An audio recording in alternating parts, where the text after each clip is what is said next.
নমস্কার বন্ধুরা, সবাই কেমন আছেন? আশা করছি সবাই ভালো আছেন আর আমিও বেশ ভালো আছি। আজকে একটা রেসিপি আপনাদের সঙ্গে শেয়ার করব আর সেটা আমি আজকে আমার বাগান থেকে তুলব আর সবটুকুনি আপনাদের সঙ্গে আজকে শেয়ার করব। তার জন্য চলে এসেছি আজকে একদমই সামনে। আর ভিডিওটি প্রথম থেকে শেষ অবধি দেখার অনুরোধ রইল আপনাদের কাছে, আশা করছি ভালো লাগবে। তো চলুন আজকের এই বাগান থেকে কি সবজি তুলছি আর কি রেসিপি আপনাদের সঙ্গে শেয়ার করছি, দেখতে থাকুন। চলে এসেছি বাগানে। আর প্রচণ্ড রোদ্দুরের কারণে এখন কিন্তু গাছগুলো অনেক গাছ শুকিয়ে গিয়েছে আর কিছু গাছে ফুল রয়েছে। আর এই যে রয়েছে এই সাইডে একটা টমেটো গাছ, 2-3টে গাছ এমনিই বেরিয়েছিল আর এই প্লাস্টিকের ব্যাগের মধ্যে লাগিয়ে দিয়েছিলাম, তো বেশ কয়েকটা টমেটো ধরেছে। তো এই টমেটোগুলোই আজকে তুলে নিয়ে আপনাদের সঙ্গে কাঁচা টমেটোর একটা রেসিপি শেয়ার করব, যেটা গরম গরম ভাতের সাথে কিন্তু খেতে লাগবে দুর্দান্ত। এখন বাজারে অনেকই টমেটো পাওয়া যায়, কিন্তু এখানে বাজারে কাঁচা টমেটো কিন্তু পাওয়া যায় না। তাই ভাবলাম কাঁচা অবস্থাতেই টমেটোগুলো তুলে নিই। তো যতগুলি টমেটো একটু বড় হয়েছিল সেগুলিকে তুলে নিয়ে এখন চলে এসেছি সোজা কিচেনে। টমেটোগুলি খুব ভালো করে ধুয়ে নিয়েছি। এখন রেসিপিটি তৈরি করার জন্য টমেটোগুলি কেটে নেব আর কাটাটাও আপনাদের সঙ্গে শেয়ার করে দিচ্ছি। টমেটোটা মাঝখান থেকে 2 টুকরো করে নিয়ে ঠিক পাতলা পাতলা করে এইভাবেই কেটে নিতে হবে। তো সমস্ত টমেটোগুলি একই রকমভাবে কেটে নিয়ে ফিরে আসছি। কাঁচা টমেটোর এই রেসিপিটি গরম গরম ভাতের সাথে খেতে লাগে দুর্দান্ত। এই রকম যদি একটি রেসিপি থাকে আর কিন্তু কিচ্ছু লাগবে না। তো টমেটোগুলি সমস্ত কেটে নিয়েছি। তো এখন এই রেসিপির জন্য একটা মশলা রেডি করে নিচ্ছি। তো একটা মিক্সিং জার নিয়ে নিয়েছি, তার মধ্যে দিয়ে দিচ্ছি 2 চামচ সাদা তিল, তার সাথে দিয়ে দিচ্ছি এখানে 1 চামচ সাদা সর্ষে আর দিয়ে দেবো 1 চামচ কালো সর্ষে। তো শুকনো অবস্থাতেই মশলাগুলিকে একটু ঘুরিয়ে নিয়ে তারপরে একটু জল দিয়ে একটা মিহি পেস্ট রেডি করে নেব। পেস্টটা রেডি করে নিয়ে এখন গ্যাসের মধ্যে একটা কড়া বসিয়ে দিলাম। কড়াতে দিয়ে দিচ্ছি এখানে 1 চামচ পরিমাণ সর্ষের তেল। তো আজকের রেসিপিটি সর্ষের তেলেই বানাবেন, সর্ষের তেলে বানালে খেতে বেশি ভালো লাগবে। তো তেল গরম হতেই ফোড়নে এখানে দিয়ে দিলাম 3টে শুকনো লঙ্কা। তো লঙ্কাগুলিকে বেশ কিছুক্ষণ সময় নিয়ে একটু ভেজে নিয়ে এখানে আমি দিয়ে দেব 7 থেকে 8 কোয়া রসুন, আগেই থেতো করে রেখেছিলাম সেই থেতো করা রসুনটা। আর আজকের রেসিপিতে যদি এইভাবে রসুন দিয়ে বানানো হয়, এই রসুনের ফ্লেভারটা কিন্তু খুবই ভালো লাগে। তবে যদি আপনারা নিরামিষ করে বানাতে চান সেক্ষেত্রে রসুনটা বাদ দিয়ে দেবেন। শুকনো লঙ্কার সঙ্গে কিছুটা পরিমাণ কালো জিরে ফোড়ন দিয়ে রেসিপিটি তৈরি করে নিতে পারবেন। তো রসুনটা একটু লাল লাল করে ভাজা হয়ে গেলে এখন কেটে রাখা টমেটোগুলি দিয়ে দেব। টমেটোগুলি এখন বেশ কিছুক্ষণ সময় নিয়ে ভেজে নেব। আর এইভাবে যদি ভেজে রেসিপিটি করে নেওয়া হয় খেতে কিন্তু দারুণই সুস্বাদু হয়। যারা এখনও পর্যন্ত এই কাঁচা টমেটোর রেসিপি বানিয়ে খাননি তারা অবশ্যই করে একবার এইভাবে বানিয়ে খেয়ে দেখবেন, স্বাদ কিন্তু জিভে লেগে থাকবে।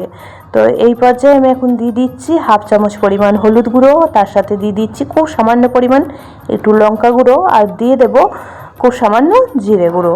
তো সমস্ত মশলা এখন টমেটোর সঙ্গে আবারও বেশ কিছুক্ষণ সময় নিয়ে ভেজে নেব।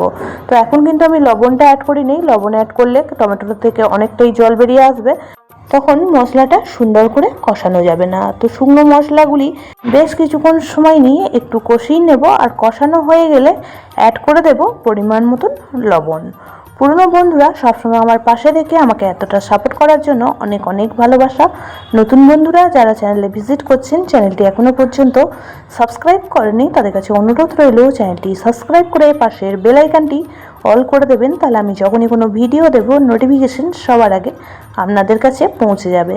তো এই পর্যায়ে লবণটা দিয়েও খুব সুন্দর করে ভেজে নিচ্ছি। আর লবণটা দেওয়ার কারণে যে জলটা বেরিয়ে আসবে তাতে করে মশলাটা নিচে থেকে ধরে যাওয়ার বা পুড়ে যাওয়ার সম্ভাবনা থাকবে না। তো দেখেই বোঝা যাচ্ছে টমেটো এই পর্যায়ে খুব সুন্দর করে ভাজা হয়ে গিয়েছে। এখন আমি এর মধ্যে অ্যাড করে দেব যে মশলাটা আগে থেকে তৈরি করে রেখে দিয়েছিলাম সেই মশলাটা।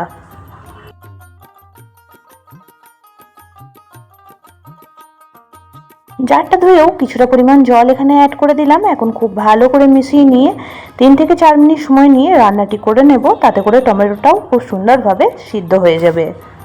আজকের রেসিপিটি এতটাই টেস্টি তৈরি হয় যে বাচ্চা থেকে বড় সকলেই কিন্তু খুবই পছন্দ করবে। তো দেখুন খুব ভালো করে মেশানো হয়ে গেল। গ্যাসের ফ্লেম লো টু মিডিয়ামে রেখে 4 থেকে 5 মিনিট সময় নিয়ে রান্নাটি করে নেব।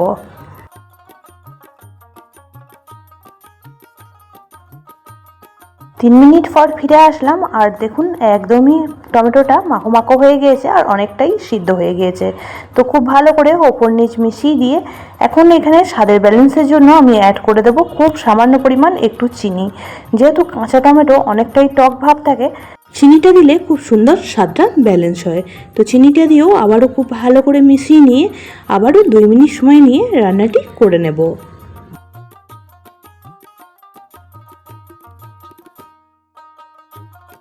2 মিনিট সময় নিয়ে রান্নাটি করে নিয়েছি। এই পর্যায়ে টমেটো একদমই সিদ্ধ হয়ে গিয়েছে আর রেসিপিটি একদমই মাখা মাখা টাইপের হয়েছে।